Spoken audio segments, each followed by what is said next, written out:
The Asian American Pacific Islander Nurses Association of Nevada presents Healthy Mondays with AAPINA of Nevada. Start the week healthy and right with interesting conversations on living a healthy lifestyle. And now, your Healthy Mondays host, Dr. Mary Faye Axon Armstrong.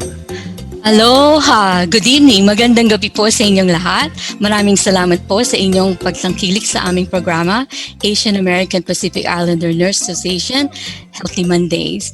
I'm yours truly, Dr. Mary Faye Axon Armstrong, founding president of the AAPINA of Nevada. And also I'm a professor at Roseman University College of Nursing.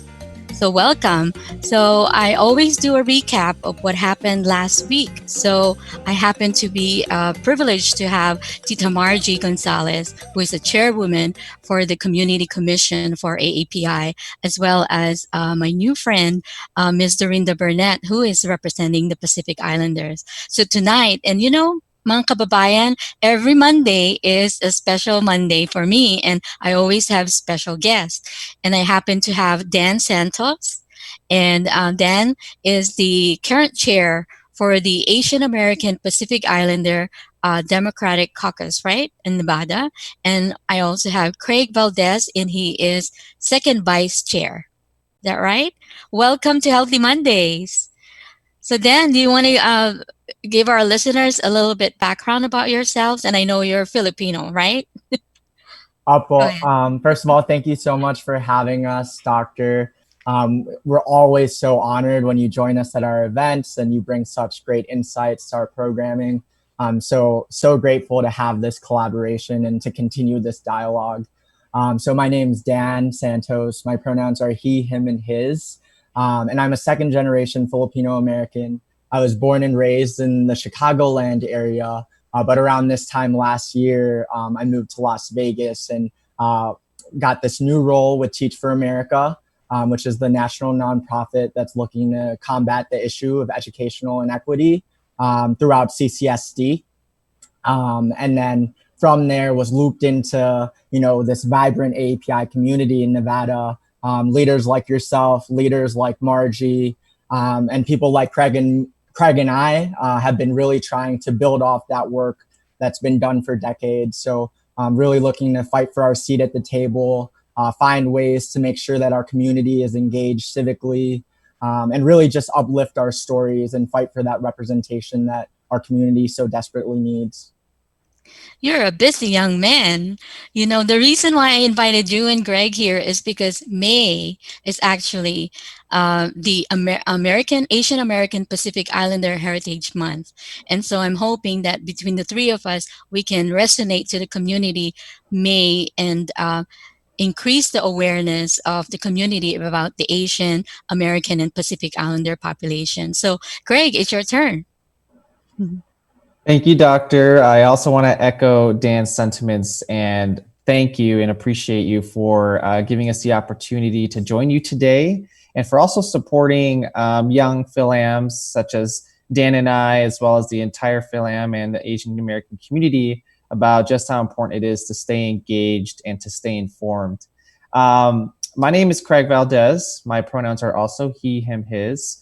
I am a second generation, as well as Dan, a second generation Filipino American. My parents were born in the Philippines. And I am originally born in Oxnard, California, but moved to Las Vegas in early 2003. So I went to school here, went to college here, graduated. And I used to work for Congresswoman Dina Titus. And with the Congresswoman, I did Asian American outreach for about 3 years. Now I work for a national nonprofit called New American Leaders, where we train first and second generation immigrants to run for office and for civic leadership. And in addition to that, I work alongside Dan with the Asian American and Pacific Islander Democratic Caucus, and I also serve on the Asian American and Pacific Islander Community Commission with Auntie Dorinda as well as Auntie Margie. So I'm really happy to be here. Wow, welcome. Wow, leaders of our future are leaders right now, but pretty soon you're going to be in our boat, and then you will be recruiting the young leaders, right? And I'm just listening to your background, and we're all three of us are transplants. That's what we call, we're all transplant from somewhere, and then now here we are in the ninth island. Do you know that Las Vegas is the ninth island? And I was telling Miss Dorinda Burnett last week that, oh, I'm just so happy I can still say aloha to everybody. Okay, so let's start our increasing awareness about the AAPI population. I guess we can start with each of your role. What is your role in the AAPI DC, and what it is about that our kababayans out there need to know about the organization? Maybe Dan would, since you're the chair, so maybe you can bring light to what is really AAPI DC. Definitely. So we are an organization that's chartered under the Clark County Democratic Party. We set up a lot of different types of programs and events for the AAPI community to get engaged in politics, to hear from their elected representatives, to hear from people running for office. And as chair, my specific role is to manage a lot of the external relationships and partnerships that we've built. So I'll be the liaison to different party affairs and meetings. I'll help set up programs that bring in members of the community like yourself, like Professor Constancio Arnaldo and Mark Padongpat from UNLV, who we hosted last week. So yeah, it's really about increasing that level of visibility that AAPIs have here in Nevada, and to really like fight these issues of erasure and invisibility that far too often plague our community in politics, but also in other sectors. So people like Craig and myself have really been looking to build these intergenerational coalitions to address this. We just want to make sure that, you know, people in our community feel that they have a platform where they can voice their concerns and really like engage in the political process in ways they might not have been able to previously.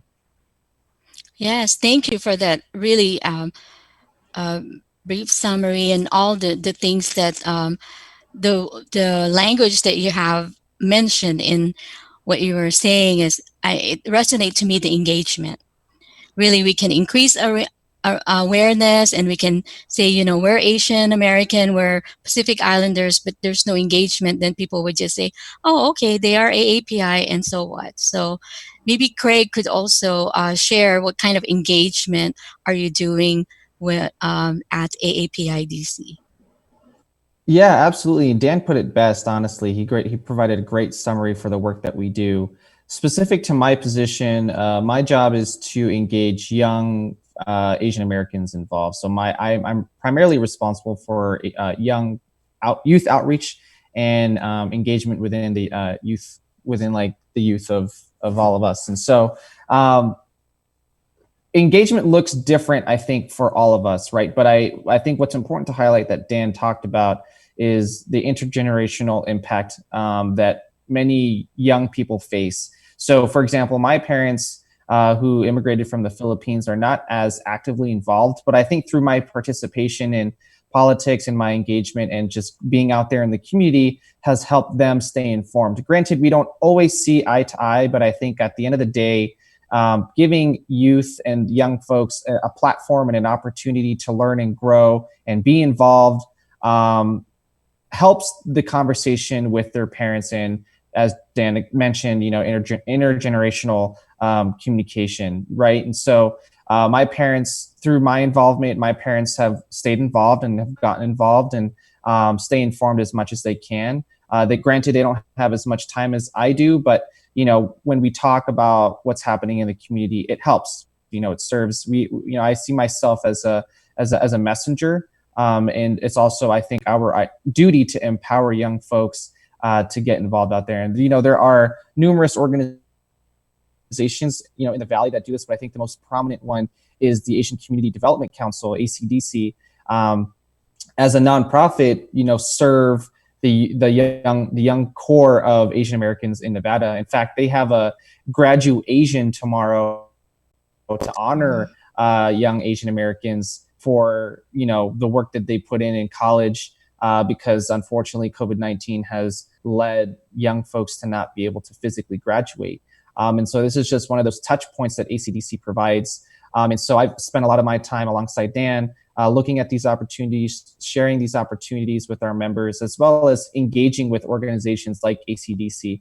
And I think that's important to highlight. When you look at engagement, there's always talk of, who's the first one to do this and who's the first one to do that. But I think at the end of the day, it's always about community collaboration. And I think that that's where we excel. And I think that's where, we encourage our community to participate in, is to always seek guidance from others, but to also participate and support one another.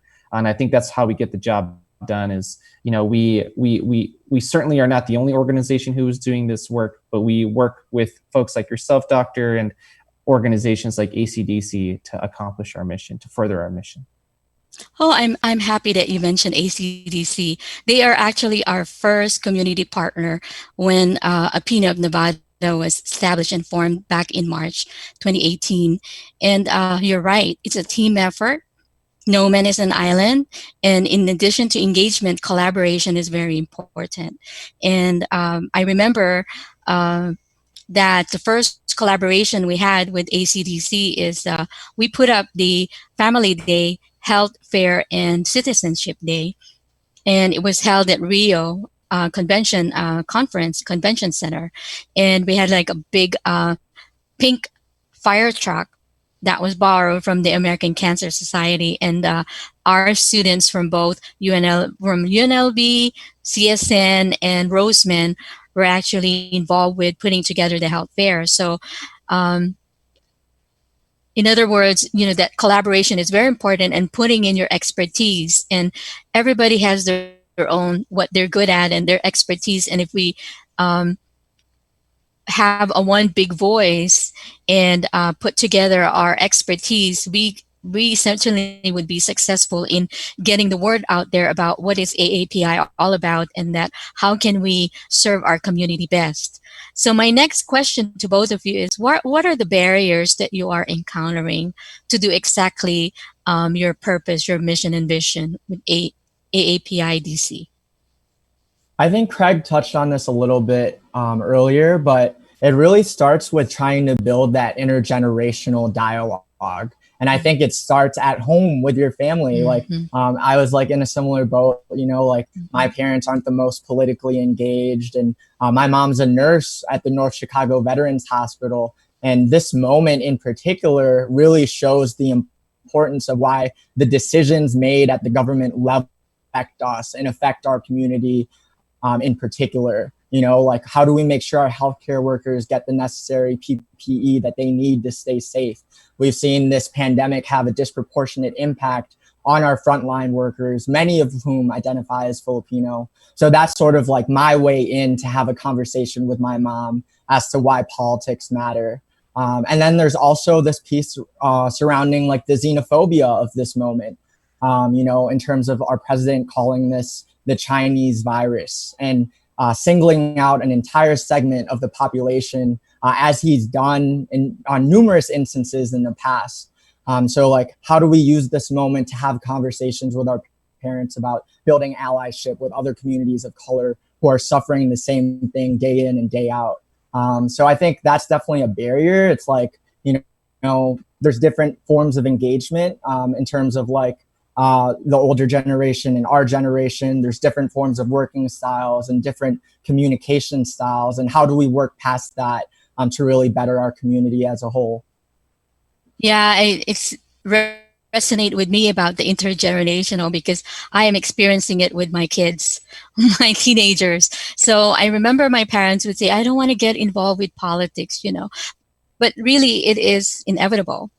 And everything revolves around it. And if we don't get involved, then they'll just do whatever they want to do, and we don't have a voice. So I'm learning it myself, like, establishing and gathering my friends and my nursing colleagues, and saying that one of our mission and vision includes having a voice and getting involved with changes in the policies and procedures, and that involves politics. So we can't really get away from it. As far as working with our older generation, and I'm pretty soon be considered an older generation, pretty soon. And I think what really is important is, I must say, is having them understand where we're coming from. And my kids would always say, we want to be heard. It's not that we're being disrespectful, but we just wanted to be heard of our ideas and opinion. So I think, the barrier would be that the elderlies think that when you are trying to impose your ideas, that it's being disrespectful. So how do you, Craig? I guess I will ask you this: how do you go about that so that your voice can be heard, but at the same time you don't look like you're being disrespectful? Yeah, absolutely. I think I've had this conversation a lot with my own parents, and I'll provide like a larger context in terms of what our community can do and what our community members can do. But I think it all comes down to communication and understanding and patience. My parents are very old school.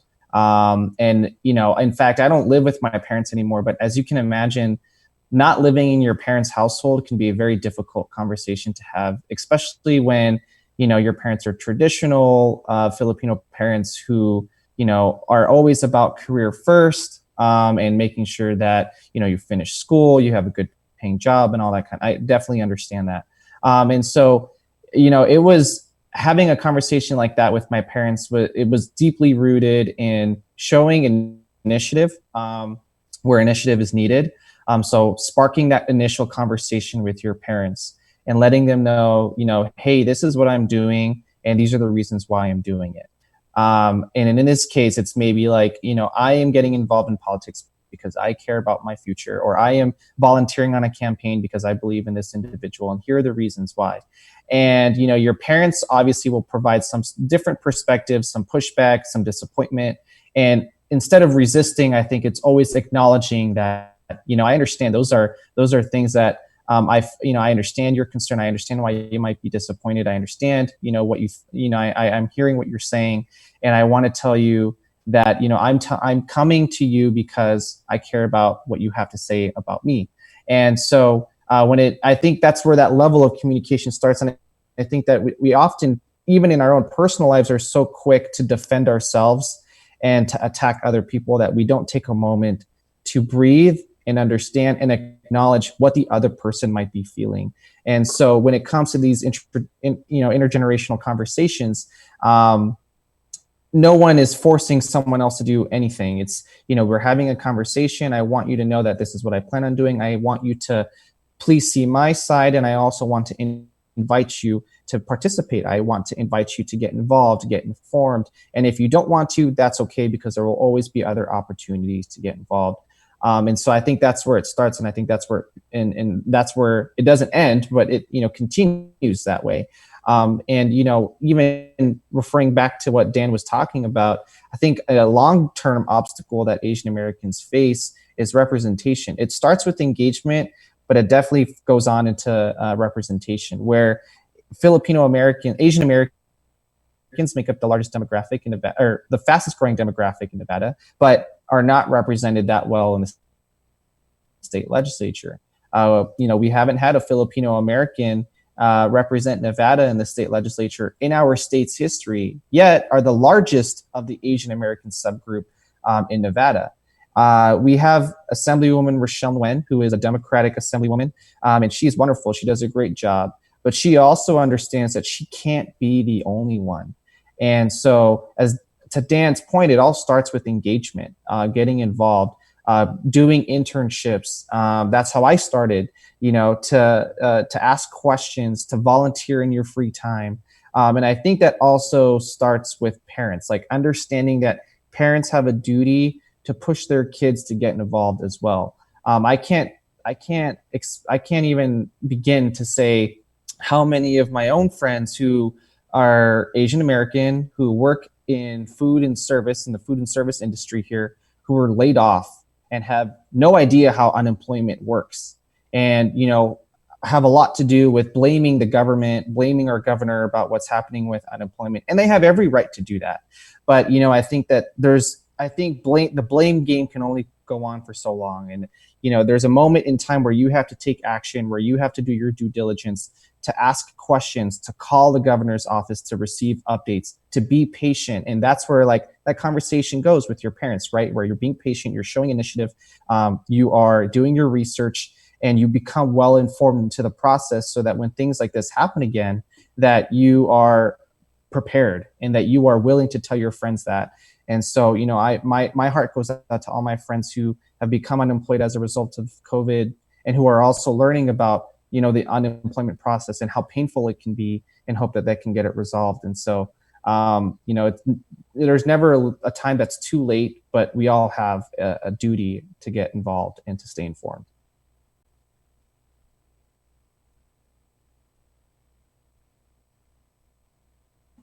I think you're on mute, Tita. Mute now. I unmuted myself because there's some background noises and it's going to be garbled when you stop. You're right on, Craig, when you say about that we all need to take responsibility. And I know I still have friends in the Philippines, and I still watch the news there, and sometimes all you hear are complain, complain, complain. Well, do something about it. Be responsible for it. And instead of demanding for solution, we can be the solution for the problem, right? And then we all need to speak up. And I just wanted to say, engagement and getting people involved with what it is that we're passionate about. And I know in the nursing education, I try to educate my students. So instead of just going to school, studying, taking the exam, be still part of an organization. Be still part of. That's why I helped put together the AAPI Roseman University SNA, and now Dr. Kay Fontanilla from CSN from College of Southern Nevada also started an SNA from her school. And I'm hoping UNLV will follow, and then Nevada State College would follow. So I'm keeping track of our time because I'm really enjoying all these ideas and perspective that both of you are sharing with our community out there, our kababayans. And we all know that when we speak of our passion, when we speak of our what will benefit our community, it's not really only Asian American or Pacific Islanders.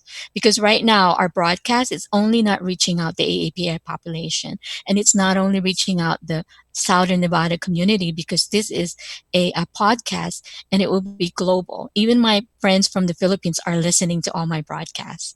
So having said that, maybe each of you can share some kind of experience, or um, you know, maybe to encourage our younger generation. I know Craig, Dan and Craig already kind of gave an idea, how our younger generation can get involved. Anything else that you can share with them for our listeners out there? Maybe, Well, I go think ahead. just to plug some of the events that we've been hosting, Thanks. that's a great place to start. Go on Facebook, Asian American Pacific Islander Democratic Caucus. On Twitter, I think we're AAPI Dems NV. And just keep up to date with what's happening. We push out different articles that cover Asian American content.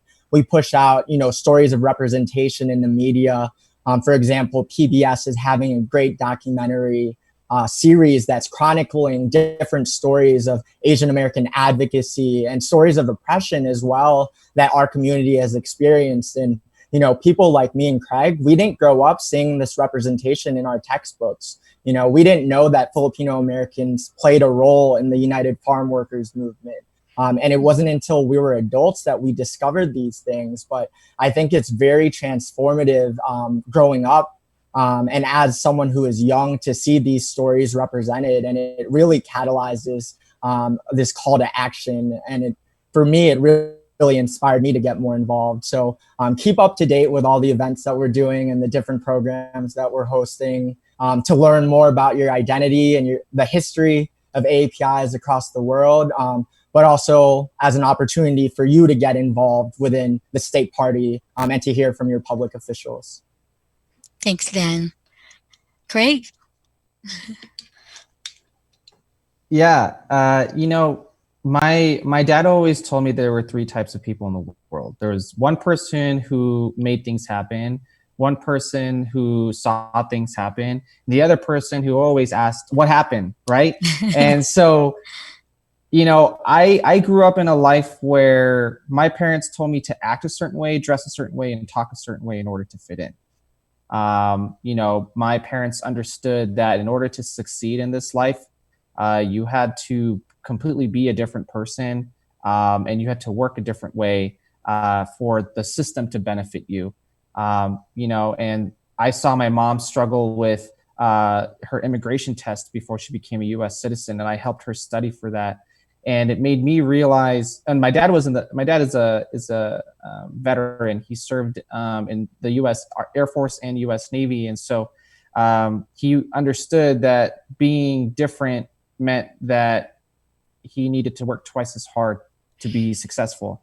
And I think that can be said for a lot of us, people of color. And so it made me understand and realize the importance of diversity and inclusion as it pertains to the work that we do in our everyday lives. And so when I think about how we should all get involved, I try my best to encourage others to think about who's not at the table. So when we're engaged, I see that, I'm glad that you had Auntie Dorinda and Auntie Margie on your last episode, but, missing from the table, we also don't have women, right? We also don't have Native Hawaiian people or Pacific Islanders. And that's what we try to fill the void with in terms of the work that we do, is making sure that even though we are focused on getting young AAPIs and older AAPIs involved in this process, that we are also inclusive of those who are not represented. And that goes to Dan's point of watching the Asian American PBS documentary, where they recover highlights of erasure from our communities where our identities are not as represented. And so my just word of advice is to ask questions, even if you're not supposed to be asking questions, and to get involved, even if you think if you are not qualified to be involved, because there are folks like Dan and I who will always be here to support and provide opportunities as much as we can, and also continue to be strong allies of our community. And that's, I think, deeply rooted in the work that we do. And so I'm just really honored to have this opportunity, and want to make sure that, all the young folks out there can feel comfortable knowing that they can be part of this process as well. Yeah, thank you for that. And I think that we need to encourage our younger generation, or even our older generation, to speak up. Because if you be engaged and be part of the people in the table, and I know that in the back of my mind is that if you are not on the table, you become the course, right?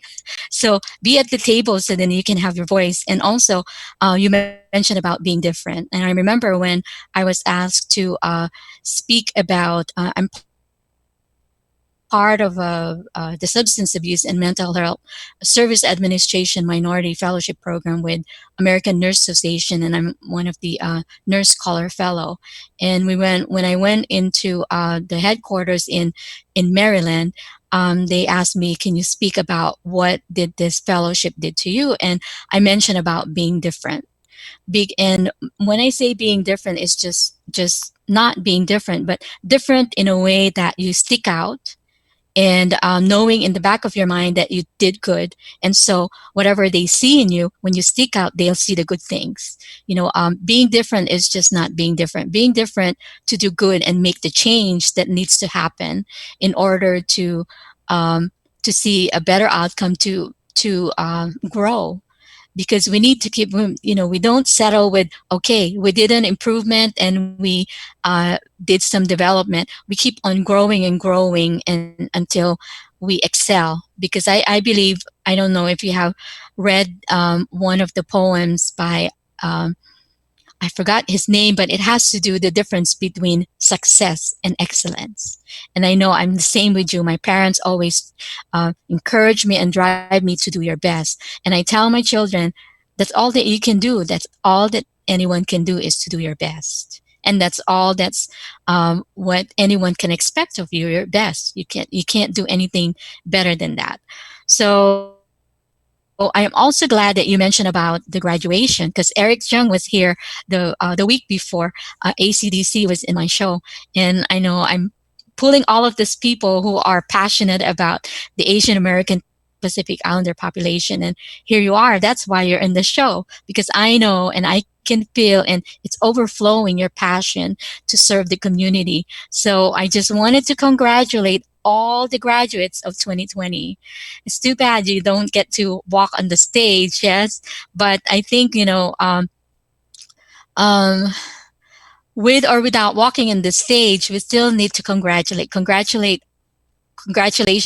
to all the 2020 graduates out there. And then, is it going to be tomorrow, or is it going to be broadcast online for everyone, or just certain people? Yeah, there's a registration link to fill out. I believe you can find that on their website, but it's tomorrow from 1 to 2 p.m. Pacific time.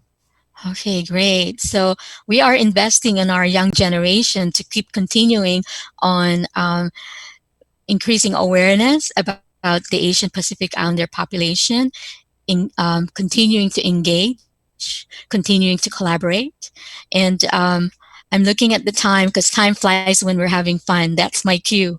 So one more thing, maybe a word or two or a phrase from each one of you as words of wisdom to our younger generation. I don't know if you've read the book Becoming by Michelle Obama, but I was able to finish that this year and also watch the documentary that was on Netflix that came out, I think, last week. And one phrase from that book that really stuck out to me was, do we see the world as it is, or do we fight for the world as it should be? And I think that's something that, you should consider as you're graduating, as you're considering your future and taking your next steps. Like, you can settle in what's comfortable for you, or you can hitch your wagon to something bigger and really figure out the tangible ways that you can make change in your community. And that can come in many different forms. But I think it's really when you hitch your wagon to something that's bigger and to your community as a whole, that's when you realize your true potential, and that's when you serve your purpose. Yeah, the world is out there for you to conquer, right? Okay, thank you. Thank you, Dan. Craig, any words of wisdom for our youth? That's hard to beat, Dan. That's really good. I'm reminded of Jose Rizal's quote of "No history, no self. No history, no self." And this is going back to understanding where you come from in order for you to move forward. And I think that is a large part of what it means to be Filipino for me, and understanding my Filipino history and roots, and knowing what direction that leads me towards in the future because of your history and your upbringing, and more than just your upbringing, but your cultural significance and background is very important to the mission of everyone's work, because it gives you the context that you need in order to pave the future that you want to see, which is what you talked about, Doctor. So, I know that I have a lot more to learn, and I know that we all have the ability to learn from one another, and so yeah. Yeah, no, thank you. Know your roots out there, mga kababayan, especially our young generation, mga kabataan. And also, know your roots, and at the same time, be proud. Be proud of your roots. And knowing your roots give you this sense of belonging, like I belong to the Filipino group, or, I can share who I am. So thank you both for your contribution for tonight's broadcast. I'm just so proud of both of you. So continue to touch people around you, and continue to be a role model for our young generation.